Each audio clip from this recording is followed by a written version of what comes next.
Le Real Madrid va affronter l'Atlético Madrid pour la deuxième fois en une semaine. La dernière fois, bien sûr, on les avait battus dans cette Super Coupe, dans cette finale de Super Coupe en Arabie Saoudite.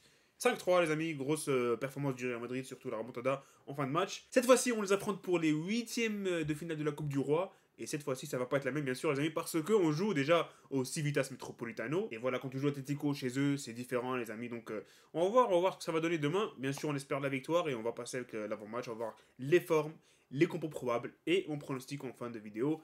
C'est parti les amis. Bien sûr la forme on en a déjà parlé lors du dernier match quand on avait fait l'avant-match pour le match de l'Atlético contre le Real pour la Super Coupe. Mais voilà c'est reparti les 5 derniers matchs de l'Atlético. 2 victoires face à Séville et face à Lugo en Coupe du Roi. 2 défaites face au Real bien sûr après prolongation. Et aussi face à Gérone ce 4-3 magnifique. Et il y avait ce petit nul face à Getafe au Civitas Metropolitano. Vous trouverez sur la chaîne, c'était un match incroyable avec beaucoup de buts et une remontada incroyable de Getafe. En face on a bien sûr nos merengues les amis sur les 5 derniers matchs. C'est la totale. 5 victoires sur 5.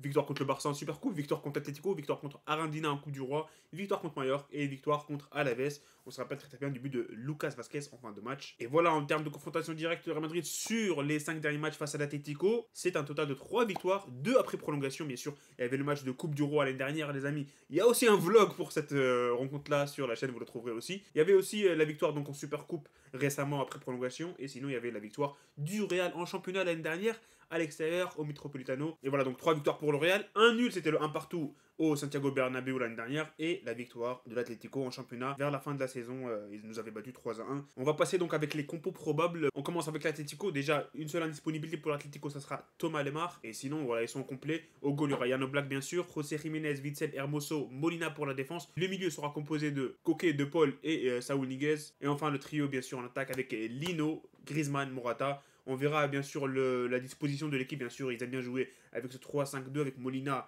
sur le côté droit et Lino sur le côté gauche. Normalement, ça sera comme ça. Et bien sûr, les amis, le Real Madrid, normalement, on va jouer avec la même compo, j'imagine, contre le Barça. La question sera, les amis, pour ce match, c'est soit Lunin, soit Kepa, parce que Lunin, bien sûr, il a pris l'avantage, c'est le gardien titulaire du Real Madrid maintenant, en l'absence de Thibaut Courtois. Mais je pense que demain, Kepa peut jouer parce que c'est la Coupe du Roi. Et franchement, s'il joue pas demain, voilà, hein, c'est fin de saison pour Kepa, littéralement. Lunin va tout simplement être titulaire pour tous les matchs restants de la saison. Il va jouer en Champions League, en Liga. Donc j'imagine que demain, peut-être Ancelotti donne une chance à Kepa pour la Coupe du Roi, si c'est le gardien de la Coupe du Roi. Après le reste, c'est du classique, les amis. Bien sûr, en défense, il y aura Carvajal sur le côté droit, Ferland Mendy sur le côté gauche. En défense, Nacho, Rudiger. Ça enchaîne les matchs en l'absence de bien sûr Militao à Alaba. Le milieu, Valverde et Tchouaméni, ils sont irremplaçables, les amis. Ils vont titulaires, je pense. Et Toni Kroos, Luka Modric, on verra, mais je pense que Toni Kroos sera titulaire demain. Et enfin, le trio en attaque. Jude Bellingham, Rodrigo et Vinicius Junior. Voilà, comme je disais, les absences pour le Real Madrid, c'est Militao, Alaba, et aussi Courtois et Lucas Vazquez.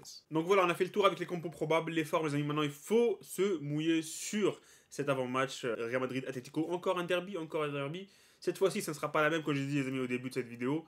Mais je pense que ça va aller en prolongation encore une fois. Et cette fois-ci, ça va se jouer au tir au but. C'est ce que je pense. Mais on verra ce qui va se passer. Pour moi, c'est un match nul. Ça va être un 0-0 à un partout.